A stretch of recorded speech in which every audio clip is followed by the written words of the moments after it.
السلام علیکم دوستو، آزاد کاسٹ کے ایک اور نئے ایپیسوڈ میں ہم آپ کو ویلکم کرتے ہیں. اور آج ہمارے ساتھ موجود ہیں فیاض الحسن چوہان صاحب. اور آج پاکستان میں کافی ہاٹ ڈیولپمنٹس ہو رہی ہیں، ان سب کے اوپر ہم نے رائے لینی ہے. سب سے پہلے تو یروشلم پوسٹ کے اوپر جو ایک پوری خبر چل رہی ہے کل سے میڈیا کے اوپر، تحریک انصاف والے اپنی وضاحتیں دے رہے ہیں، وہ خبر کیا ہے. اس کے بعد ہم آئینی ترمیم کے اوپر جو ساری ڈسکشن ہے اس کے اوپر بات کریں گے. اور پھر ہم نے سوات کے اوپر بھی کل ایک بڑا افسوسناک سانحہ ہوا، اس کے اوپر بھی ڈسکشن کرنی ہے کہ فیاض بھائی اس کو کیسے دیکھ رہے ہیں. تو جی فیاض بھائی کیسے ہیں آپ؟ ٹھیک ٹھاک؟ اچھا، تو فیاض بھائی آ جاتے ہیں ٹاپک نمبر 1 پہ، یروشلم پوسٹ. اور کل خبر لگی، خبر میں انہوں نے کہا کہ جی ہمیں عمران خان نے بے شک ہماری مخالفت کی ہے اسرائیل کی، لیکن پھر بھی ہمیں لگتا ہے کہ اسرائیل کو جو سب سے زیادہ جس نے اپنے دور میں سپورٹ کیا وہ عمران خان ہے، اور ہمیں عمران خان زیادہ سوٹ کرتے ہیں. اور پی ٹی آئی کا تھوڑا سا انہوں نے بیانیہ بھی دہرا دیا کہ جی پی ٹی آئی کو اتنی سیٹیں ملی تھیں، تو جی اس سب کے باوجود عمران خان کی سپورٹ ہے. تو فیاض بھائی کیسے دیکھ رہے ہیں آپ؟ بسم اللہ الرحمن الرحیم. ہائے یہ تو نے کیا کیا، مجھ کو بھی فاش کر دیا. میں ہی تو ایک راز تھا سینہ کائنات میں. بنیادی طور پر یروشلم پوسٹ نے جو تیسرا آرٹیکل اور مضمون چھاپا ہے کسی بھی اسرائیلی اخبار نے، پہلے دا ٹائمز آف اسرائیل اس پہ، تو تیسرا اب یہ ہیری ریچر جو ان کا برطانیہ کا کورسپونڈنٹ ہے، اس نے جناب یہ جو مضمون چھاپا ہے، اور اس سمیت یہ 130واں یا 131واں مضمون ہے اور آرٹیکل ہے اور بلاگ ہے جو امریکہ، برطانیہ اور یورپ کی صہیونی اور یہودی اخبارات اور میڈیا کے اندر چھپ چکا ہے بانی تحریک انصاف کے حق میں.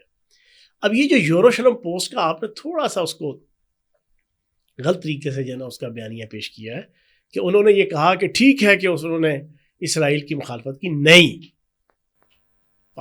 پوری پاکستانی قوم کی اطلاع کے لیے عرض ہے آج کے اس پوڈ کاسٹ کے ذریعے سے کہ وہ اگر آپ آرٹیکل کمپلیٹ پڑھیں ہیری ریچر کا، اس نے کہا کہ ہمیں پتہ ہے کہ بانی تحریک انصاف کو مجبوراً منافقت کا اظہار کرنا پڑتا ہے اسرائیل کے حوالے سے اپنی سوسائٹی، اپنے معاشرے کے اندر، اپنے ملک کے اندر، لیکن ہم یہ اچھی طرح جانتے ہیں کہ وہ اسرائیل کے بہترین دوست، قرابت دار اور ہمدرد ہیں، اور فیوچر کے حوالے سے وہ ہر قسم کی اسرائیل کو تسلیم کرنے سے لے کر اسرائیلی مفادات کی تکمیل کے لیے اپنا کردار ادا کر سکتے ہیں.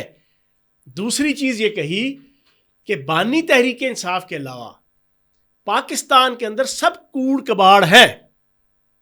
یہ پراپر میں اس کی انٹرپریٹیشن جو پوری کی پوری ان کی تحریر ہے میں اس کو آپ کے سامنے رکھ رہا ہوں.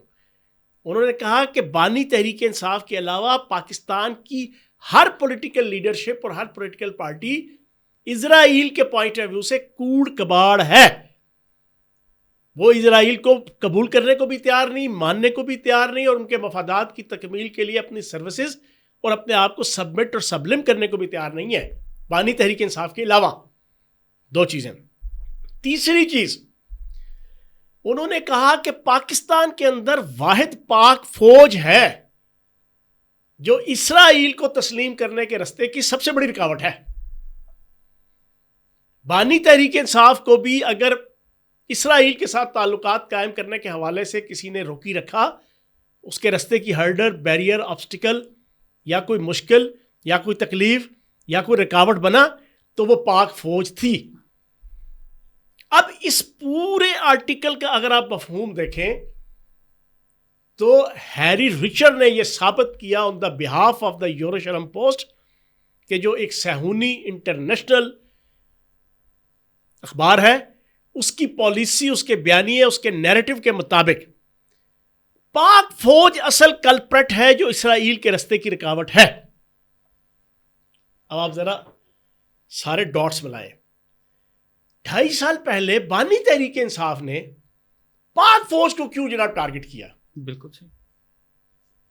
2.5 سال پہلے بانی تحریک انصاف نے اسی پاک فوج کو، جس کو پوری 30 سال صبح سے لے کے رات تک ایک نہیں، دو نہیں، 20 نہیں، سینکڑوں ان کے کلپس موجود ہیں اور 20 انٹرویوز موجود ہیں جس کے اندر وہ پاک فوج کی تعریفیں کرتے ہوئے نظر آتے ہیں، ISI کی تعریفیں کرتے نظر آتے ہیں، پاک فوج اور ISI کے سیاسی کردار کی ایڈوکیسی کرتے ہوئے نظر آتے ہیں.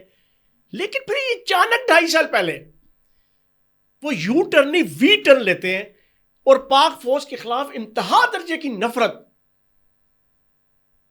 اس کو پروان چڑھاتے ہیں اور پوری قوم کے نوجوانوں کو اور پوری قوم کے ذہنوں میں پاک فوج کے خلاف زہر اگلنا شروع کر دیتے ہیں. سر یہ وہ ایجنڈا تھا جو بانی تحریک انصاف کے ذمے صہیونیت نے، عالمی صہیونیت نے، گولڈ سمتھ خاندان نے اور اسرائیل نے وہ لگایا ہوا تھا کہ بھائی ہمارے رستے کی سب سے بڑی رکاوٹ پاک فوج ہے. اس پاک فوج کا تو پہلے علاج کرو. اس پاک فوج کی جو عزت، محبت، مرتبت، ایفیلیشن پاکستان کی عوام کے ساتھ، پہلے اس کا تو جو ہے نا کلا کما کرو، اس کو تو جڑ سے اکھاڑو. اس کے لیے بڑی خوبصورتی اور باریک واردات کے ذریعے سے بانی تحریک انصاف کو استعمال کرنا شروع کیا اپریل 2022 سے.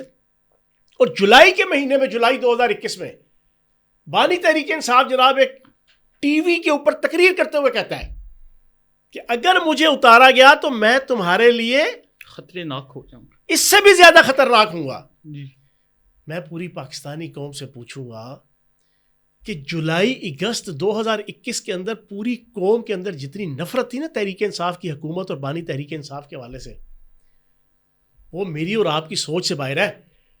ان حالات کے اندر وہ اتنے اعتماد سے کیسے کہہ رہا تھا کہ جب عوام کے اندر پٹا ہوا ہے، پارٹی پٹی ہوئی ہے، حکومت پٹی ہوئی ہے، مہنگائی، بے روزگاری، لانسنس، افراتفری، چھینا چھپٹی، ہر ضمنی الیکشن آپ ہار رہے ہو، اس کے اندر یہ اتنا اعتماد کہاں سے آ گیا کہ میں اتروں گا تو نکلوں گا تو تمہارے لیے زیادہ خطرناک ہوں گا؟ کیونکہ اس کو پوری پالیسی عالمی اسٹیبلشمنٹ اور صہیونی طاقتوں نے اور اسرائیلی لابی نے جو پوری دنیا کو چلا رہی ہے فائنینشلی اور پولیٹیکلی، انہوں نے اس کو بتا دیا تھا کہ بھائی اب یہ کرنا ہے اور آگے ہمارا کام ہے تجھے پاپولر کرنا، تجھے جسے کہتے ہیں نا کہ پاپولرٹی کی انتہا اور منہاج پہ فائز کرنا، وہ ہمارا کام ہے. تبھی جولائی اگست کے اندر وہ پورے اعتماد سے کہتا تھا کہ مجھے اگر نکالا گیا تو میں تمہارے لیے زیادہ خطرناک ہوں گا. اب یہ یوروشلم پوسٹ اور اسرائیل یہ بانی تحریک انصاف کے لیے اتنا تتے توے پہ کیوں بیٹھے ہوئے؟ دھنک دھنک دن دھا والا جناب وہ کتھک ڈانس ناچنے لگے ہوئے ہیں. ذوالفقار علی بھٹو پھانسی کے پھندے پہ چڑھ گیا. کیا 130 سے زیادہ آرٹیکلز اس کے حق میں لکھے گئے؟ نہیں، کبھی بھی. 3 دفعہ وزیر اعظم رہنے والے نواز شریف جیل کی کاٹ کوٹری میں عبرت کا نشان بنے. کیا کسی واشنگٹن پوسٹ نے، نیو یارک ٹائم نے، رائٹرز نے، ڈیلی ٹائمز نے، جناب ٹائمز آف اسرائیل نے، یوروشلم پوسٹ نے، کسی نے ان کے حق میں آرٹیکلز لکھے؟ نہیں. بے نظیر بھٹو صاحبہ رہیں، بیگم مریم نواز رہیں، کیا کسی جناب کسی کے حوالے سے لکھے گئے؟ نہیں. پھر ایک سوال ہے، بڑا امپورٹنٹ سوال، اب جو ہماری گفتگو ہے نا ابھی بڑے دلچسپ مرحلے پہ آئی ہے. انسان سوچتا ہے پاکستان کا شہری کہ یار جس امریکہ، یورپ اور برطانیہ اور مغرب سے حقیقی آزادی حاصل کرنے کا نعرہ عمران اب بانی تحریک انصاف لگا رہا ہے، جس امریکہ اور برطانیہ اور یورپ کو ان کی سیاسی اور معاشی مداخلت کو ایبسلیوٹلی ناٹ کہہ کر ڈٹ کے کھڑا ہے، کپتان کے مزداق پکچر پیش کر رہا ہے، جس اسرائیل کو بظاہراً انٹرویوز کے اندر اور پبلک ریلیز کے اندر تسلیم نہ کرنے کا اعلان بانی تحریک انصاف کر رہا ہے، جس امریکہ کو بانی تحریک انصاف آنکھیں دکھا رہا ہے، آخر امریکہ، یورپ، برطانیہ اور اس صہیونی اور اسرائیلی میڈیا جو 100% اپنی اسٹیبلشمنٹ اور اپنی حکومتوں کے ماتحت چلتے ہیں، انہیں کیا مجبوری پیش آ گئی کہ وہ صبح دوپہر شام تتے توے پہ بیٹھ کے جناب وہ بانی تحریک انصاف کی سپورٹ کر رہے ہیں؟ یہ ایک 1 ملین نہیں، $1 بلین کا کوسچن ہے. اس کا جواب یوروشلم پوسٹ نے دے دیا، نہیں بھائی جان، یہ سارا کچھ منافقت تھا جو انہوں نے لکھا. ہیری ریچر نے لکھا، اور یہ پہلی دفعہ نہیں لکھا، جتنے آرٹیکلز آئے ہیں 130 اور 3 جو اسرائیلی اخبارات کے اندر آئے ہیں، انہوں نے کہا یار یہ ٹوٹلی ڈرامہ ہے، یہ جو ہم دیکھتے ہیں اسرائیل کے خلاف بانی تحریک انصاف کا نیریٹو اور بیانیہ، یہ دکھاوے کا ہے. حقیقت میں ہمیں پتہ ہے کہ وہ ہمارا دوست ہے، ہمارا قرابت دار ہے، ہمارا تعلق دار ہے، ہمارا خیر خواہ ہے، ہمارا ویل وشر ہے اور ہمارا بندہ ہے. تو جناب اس پورے 1 ملین اور $1 بلین کوسچن کا جواب یوروشلم پوسٹ نے دے دیا کہ ٹوٹل سوشل میڈیا ہے، ٹوٹل منافقت ہے، ٹوٹل دکھاوے کی سیاست ہے، اصل میں وہ ہمارا بندہ ہے. تو اس پہ میں سمجھتا ہوں پاکستان کی عوام کی آنکھیں کھل جانی چاہیے. اور میری ذاتی رائے میں یہودی اور صہیونی طاقتوں نے اور اسرائیل نے جو پچھلے 8-9 ماہ میں بانی تحریک انصاف کو رہا کرنے کے لیے اپنے پاؤں کے سارے گھنگرو ناچ کے توڑے ہیں نا، اس کا اتنا فائدہ ہوا ہے کہ پاکستان کی عوام کی آنکھیں کھلی ہیں. اور اس کا اظہار لاہور کے جلسے سے لاہوریوں، زندہ دلان لاہوریوں کی بے اعتنائی اور عدم دلچسپی کی صورت میں وہ فلاپ، ناکام اور نامراد جلسہ اسی یہودی اور صہیونی طاقتوں کی مرہون منت ہے. اچھا فیاض بھائی، اب آپ نے ایک اور بڑا انٹرسٹنگ ٹاپک چھیڑ دیا ہے، لیکن جو بھی آپ نے پوری بات کی اس میں کچھ نقطے میرے ذہن میں بھی آتے ہیں کہ یار سوچنے کی بات ہے، پاکستان میں صرف ایک سیاسی لیڈر ایسا ہے جو کہ اگر اسرائیل کو تسلیم کر بھی لے تو اس کے جو فالوورز ہیں انہوں نے کہنا ہے بھائی اسرائیل بہت چنگا ہے. مطلب ان کی جو سوچ ہے وہ تو ہمیں نظر آتا ہے کہ مطلب پچھلے دنوں یار فیاض بھائی، اب تھوڑا سا ہم آف ٹاپک ہو جائیں گے، لیکن صدر عارف الوی نے لاہور میں گفتگو کی، تو گفتگو کے دوران وہ کہتے ہیں کہ میں نے جنرل باجوہ نے مجھے کہا کہ میرے پاس اسد عمر کی ویڈیوز ہیں، شام مدقریشی کی ویڈیوز ہیں، عمران خان کی ویڈیوز ہیں. تو میں نے انہیں کہا کہ یہ ویڈیوز بنانا کوئی اچھی بات نہیں. تو انہوں نے مجھے کہا کہ میرے پاس اس فون میں جنرل فیض کی بھی ویڈیو، ٹھیک ہے، مطلب یہ عارف الوی صاحب نے باتیں کی. تو میں وہ باتیں سن کر سوچ رہا تھا کہ یار ٹھیک ہے ویڈیو بنانا برا عمل ہے، لیکن یہ جو گندے کام کرتے ہو جس کی ویڈیوز بنتی ہیں وہ بھی تو برا عمل ہے. لیکن آپ لوگ اس کو برا نہیں کہہ رہے، آپ لوگ کہہ رہے ہو نہیں اگر کسی نے ویڈیو بنائی ہے وہ برا ہے، اگر ہم لوگ جو مرضی کریں وہ بڑا اچھا ہے وہ. اور ایسی منافقت ہمیں اور جگہ پر بھی نظر آتی ہے کہ میاں صاحب کے بچے باہر جائیں، وہ کہتے ہیں کہ میاں صاحب کے بچے باہر یاچیاں کر رہے ہیں، سیاست ادھر ہے. ان کے اپنے لیڈر کے بچے باہر جائیں تو یہ کہتے ہیں کہ اس نے قربانی دے دی، اپنے بچے باہر بھیج دی. تو مطلب یہ صرف ایک ہی پاکستان میں فالوورز کا طبقہ ایسا ہے جو کہ واقعی میں اسرائیل کو تسلیم بھی کرے گا اور ان کو سپورٹ بھی کرے گا اور یہ بھی بولے گا کہ اسرائیل زندہ باد. اچھا میں ڈیفر کروں گا آپ سے. جی میں آپ ڈیفر کروں گا آج کی ڈیبیٹ میں. جی پاکستان کی عوام اتنی بھی بے حس، اور میرے منہ سے غلط لفظ نکلتا ہے، کوئی بے غیرت نہیں ہے کہ کوئی الو کا پٹھا اٹھ کے ختم نبوت کے حوالے سے، ناموس رسالت کے حوالے سے یا اسرائیل کو تسلیم کرنے کے حوالے سے کوئی بھونکا بھونکی کرے اور وہ آنکھیں بند کر کے اس کے پیچھے چلنا شروع ہو جائے. سنیں ابھی آپ کا جلسہ کیوں ناکام ہوا؟ جی کتنے لوریے نکلے؟ کچھ 2-2.5 ہزار کہتے ہیں. میں نے 4 سال لاہور گزارے ہیں، 5 سال ایز اے منسٹر. جی وہاں تمام صحافتی، سیاسی، سماجی حلقوں سے اللہ پاک کے کرم سے میرے بڑے گہرے تعلقات. میں نے ایک کو پچھلے 2 دنوں میں ٹیلی فون کر کے، جس میں سے آدھے جو نا وہ پی ٹی آئی کے نقدہ کوکا پہ ناچنے والے لوگ تھے، میں نے ان سے پوچھا، میں نے کہا یار کتنے ناکے لگے ہوئے تھے؟ مجھے پی ٹی آئی کے لوگوں نے، میرے دوستوں نے بتایا کہ پورے شہر میں 2 ناکے جو کنونشنل ناکے ہیں جو ہمیشہ لگے ہوتے ہیں، ایک ٹھوکر نیاز بیگ پہ اور ایک دھرم پورہ اور مغل پورہ، 2 اینڈز جو ہیں کنال روڈ کی، اس میں جو پہلے سے لگے ہوتے ہیں، اس کے علاوہ پورے لاہور کے اندر کوئی ناکہ نہیں تھا. میں نے دوسرا کوشچن پوچھا، سنیں صحیح، میں نے کہا یار پھر لاہوریے نکلے کیوں نہیں؟ انہوں نے کہا جی لاہوریوں کو دلچسپی نہیں تھی، لاہوریوں نے دلچسپی نہیں لی، پنجاب کے اندر کسی نے دلچسپی نہیں لی، شیخ پورہ میں دلچسپی نہیں، اکاڑے کی دلچسپی نہیں، سہیوال کی دلچسپی نہیں، گجرانوالہ کی دلچسپی نہیں، سیالکوٹ کی دلچسپی نہیں. کیوں نہیں دلچسپی؟ یہ اسرائیل، یہ یہودی اور یہ صہیونی جو صبح دوپہر شام اس مہاتما کو جو نا پوجنے لگے ہوئے ہیں اور کھلا کے ننگے ہو کے اس کی سپورٹ میں آئے ہیں، پاکستان کی عوام کو ہلکا ہلکا ہر چیز سمجھنا شروع ہو گئی ہے. اب حالات وہ نہیں ہے، اب صرف آپ کے پی ٹی آئی کا ڈائی ہارٹ کارکن ہے جو کلٹ والا. پبلک کوئی نہیں ہے، پبلک کو چیزیں سمجھ. اچھا اب پبلک کے لیے پرابلم کیا تھی؟ اپریل 2022 سے لے کے 8 فروری 2023 تک، ان تقریباً آپ کے 2 سالوں میں total pre planned I M F جو یہودی ادارہ ہے اس کے ذریعے سے، بانی تحریک انصاف نے عالمی صہیونی یہودی طاقتوں کے ذریعے سے مہنگائی کا سونامی مسلط کروایا. جی